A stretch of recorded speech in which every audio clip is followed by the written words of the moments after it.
we try to, desensitize ourselves. Oh, it's happening there. No, it's going to come to all of us. And that you understand that the genocide of one section of Muslims does not mean it's just going to be there. These are our kids, and this is where the Muslim Ummah needs to understand. Yes. That we cannot shut this out and say, okay, 75 years we've ignored them. No. If you do not stop this, every country, and if you guys know, this is all about economics, isn't it? If you see the new paths they're making, have you seen it? Netanyahu in UN. Yeah, he's making his own economic corridor, and we are just sitting there saying, oh, let Palestinians die. Look at what we are thinking and what the way they're thinking. Yeah. So I want you to go talk a little about your experiences there, for the public, that you're from West Bank. We are only talking about Gaza right now. What we're not focusing on, that they are attacking you everywhere. Yes. In Jerusalem, they were spraying some chemical the other day. Chemical? And they say it burns and whatnot, and they have some stink in it, right? Just to humiliate people. West Bank, suddenly, so many people have died in West Bank when there's no Hamas in West Bank. No one talks about this. No one talks about these things, that every little, you guys have 4 different localities, right? In Palestine. And each one is getting squeezed. There are only 2 parts left. Yeah. In the historical plan map of Palestine. One is Gaza and the other one is West Bank. And Jerusalem, you guys have some people are allowed to live there, yes, but they have no rights, by the way. Everyone should know this. Some it's totally under the Israeli occupation. Yes. No one has rights. Even the Palestinian who has the Israeli passport, he has no rights. No rights. Mm-hmm. Yeah. I'll speak a little bit about living under occupation. I told one of my friends a story. I traveled here 1,500 kilometers on bike. We had a trip, right? So in these 1,500 kilometers, we didn't show up our ID card. We didn't even show up to any of the officers. But in Palestine, if you want to move from one city to another, you are forced to show your ID card at least 3 times. You will have to go through the checkup at least 3 times. At each Palestinian village entrance, at each entrance of any of the Palestinian cities, you will have at least 1 checkpoint. So living under occupation involves restrictions of movement, limitations of the sources, of accessing the sources. I just, words are not enough to express. I mean, it's too difficult for us to survive there, but still we are surviving. We are managing to survive just to show the Israeli forces that this is our land, and despite whatever you will do, we will stay here. We will not leave our lands. Wow, you're so brave. To prove that it's our land, for example, at any war between Hamas and Israel, when one rocket from Hamas entered Tel Aviv, the capital of Israel, Yes.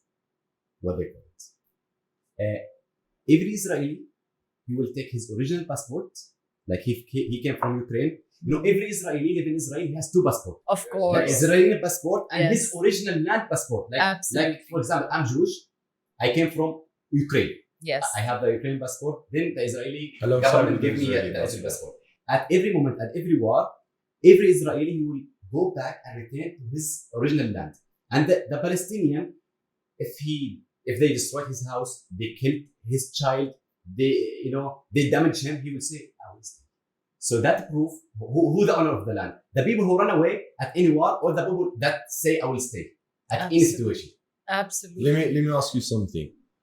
Isn't it easier to leave, to move on and live somewhere in peace? Yes. I mean, we are fighting the most powerful army in the Middle East. Yeah. And the 4th powerful army in the world. Isn't it easier for us to move somewhere else? But I consider it, living under occupation, I consider it as a form of resistance. Okay, do whatever you want. I will resist you with every means. I will not leave my house. I will stay here. This is the land of my grandparents. And I will live in it until I die. And there are a lot of examples. I mean, you guys have seen the pictures. The houses are demolished and they have put the tents. And they are staying in the same places. Nobody's going to leave. How do you get that courage? Not many people have that much courage in the world. Because How do you it's face our that? rights. Because it's our rights, it's our freedom. In Quran, they mentioned, Allah mentioned, you will get the victory. So we believe in Quran. Also the Palestinian Yes, Christian, yes. they believe in the Christianity book, like an Yes. Injil. Yes. We also will get the victory. So as a Muslim, as a Christianity, as we also have a Palestinian Jewish, we all unite together against the occupation. Against the Zionist Mhm. forces. And one more thing, Ibrahim said about the Palestinians who fight to stay at the land. Even the Palestinians who live outside, for example, like me, Hmm. we showing the Palestinian souls to the other. Like for example, in Jordan, if anyone asks me where are you from, I'm from Palestine. Yes, of course. And also the Palestinian people who live outside, Mm. they name their kids like the city of the Palestine. Like I have a daughter, I name it Jenin, my Hmm. grandfather Yeah, yeah, city, yeah. to make them remember Remember your land. your roots. After 78 years ago, no one forget his land. Everyone knows where is my house. Exactly. I'm from Jenin. I know exactly where's my house. And speaking about, he knows exactly where's his house. We have the return key. It's a Palestinian symbol. So the story behind this key, when the Palestinians back in the days were forced to leave their houses, when they were expelled out of their houses, they kept this key as a hope that one day they will return to their homes And open the house. and God's open house the again. same house, with that key. It's not, whatever is happening to the Palestinians, it's not new to them. It's just the mirror reflection of Nakba. It's the mirror reflection of what has been happening to us since 75 years. So another thing which we need to get across to people is that the minute anyone criticizes Israel, they're like anti-Semitism. So, and where we have actual rabbis who are saying that no, Zionism is not Judaism. Criticizing Israel is not anti-Semitism. So you tell us about your experiences with Jews living there who are standing with you guys and saying, no, Zionist movement is different from Jewish people. Okay, actually, as I'm a religion man, I read their books. I'm comparing between the religions. It's not our topic, but what I understand from that it's not a religion war. They make the people believe that it's a religion war between Muslims and Jewish. Hmm. Because before 1948, Hmm. Jewish, Christian, and Muslim Palestinian, they were left together in peace. Yes. Under Yes. Muslim control, okay, but they all were agreed about that Yes. rule. Yes. We are under Islamic rule. That's first thing. When they came, actually, if you read the Jewish book, you will never find that the God, promised them to return to the land. No. Exactly. It's like a punishment for them. You will stay away until the Yes. Qiyamah come. I can prove it from the book. Oh, wow. So, but they make the people, to make them, to get their feels like, oh, see, the anti-Semitism. Exactly. The Jews are themselves the ones who follow the Holy Scripture, the Torah. They Yeah. follow it and they read it. They say it themselves that this is not allowed in Judaism. That's true. It's not allowed that you take over a piece of land and then they're not even allowed to come back to this place Exactly. and form a state. It's punishment for them. Yeah, it's punishable for them. That's what I also read up.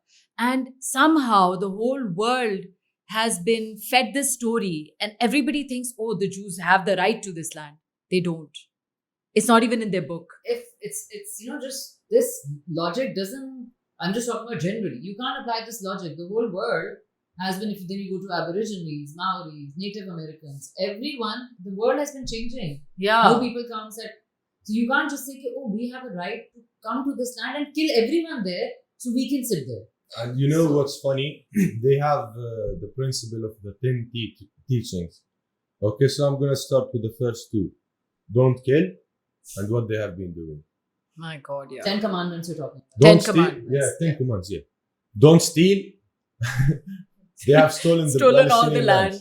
lands. So it's not a matter of religion. Oh, yes. Absolutely. Yeah, it's a political matter. Just to gain the support of whole world, they are putting it behind the religion. Oh, what happened to us in the Holocaust? Yeah. We Jews are oppressed.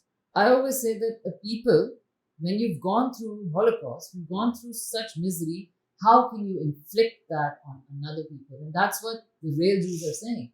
That if we went, all the Holocaust survivors are standing with Palestine right now.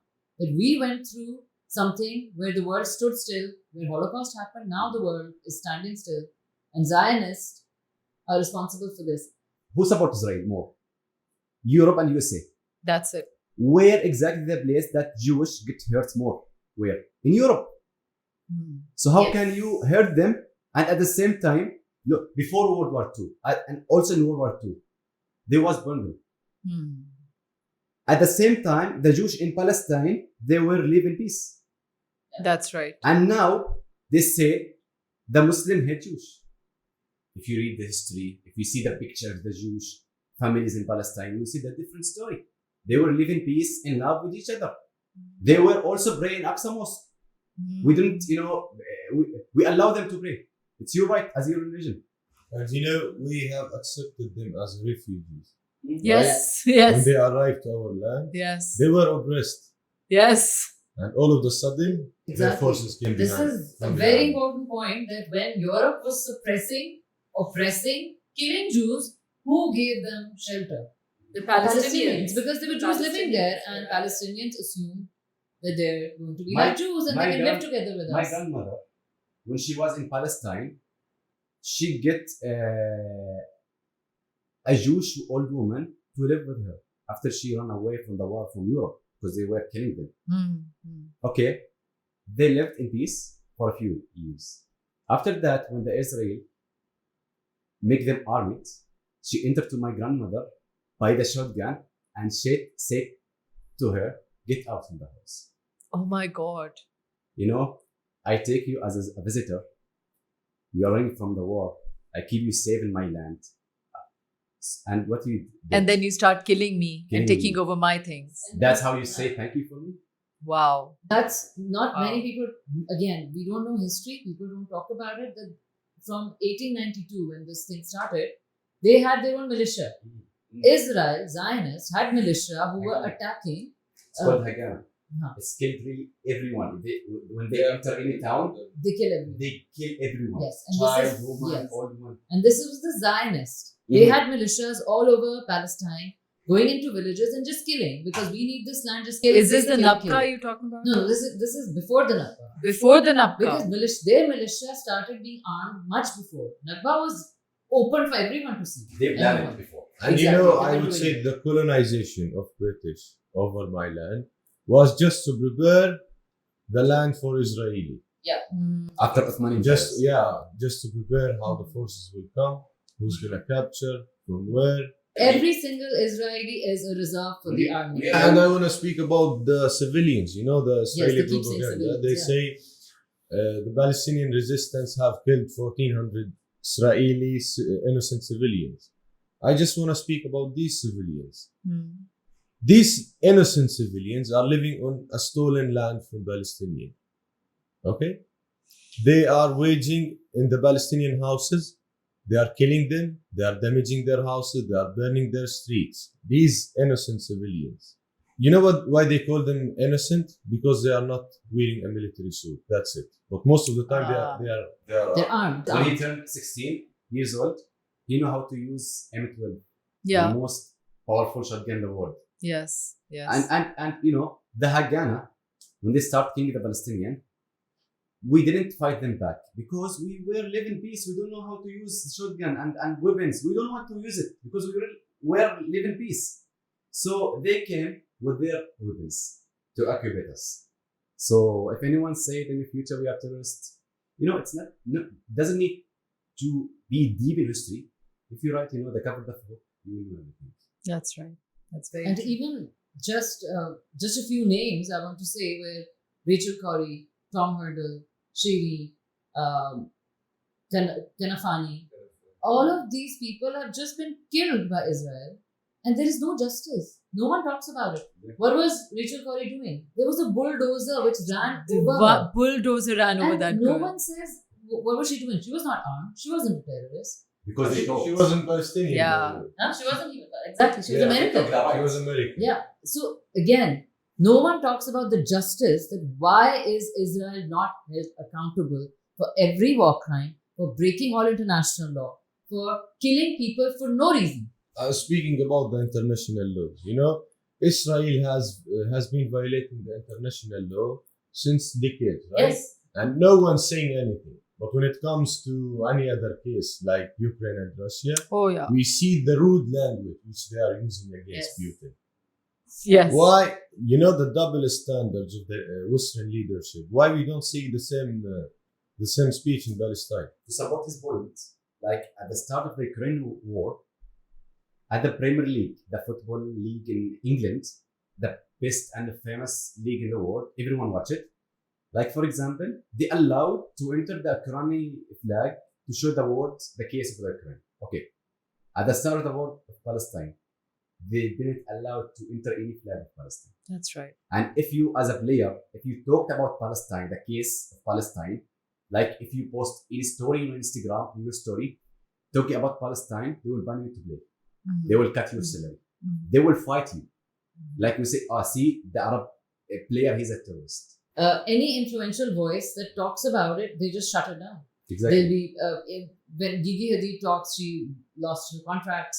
So it's always, and again, it comes back to economic power. That control them through economy, and yet we keep giving them our own money. This double standards and the hypocrisy of the Western media and leadership has to end. That's right. Till when we will keep supporting these oppressors? We should we should take a serious action to end the brutal killing of Palestinians. The whole world is watching this happen in front of our eyes, and I'm reminded of Karbala at this point. Just like Hazrat Imam Hussein's, like his family were denied water, today the Palestinian children don't have water. They don't have food. They don't have electricity.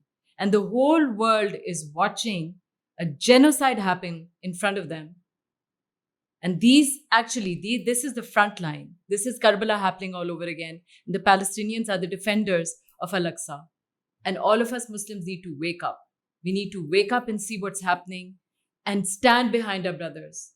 Because on the day that we face Allah, I genuinely believe that we'll all be asked, what did you do for Al-Aqsa? What did you do for the Palestinians?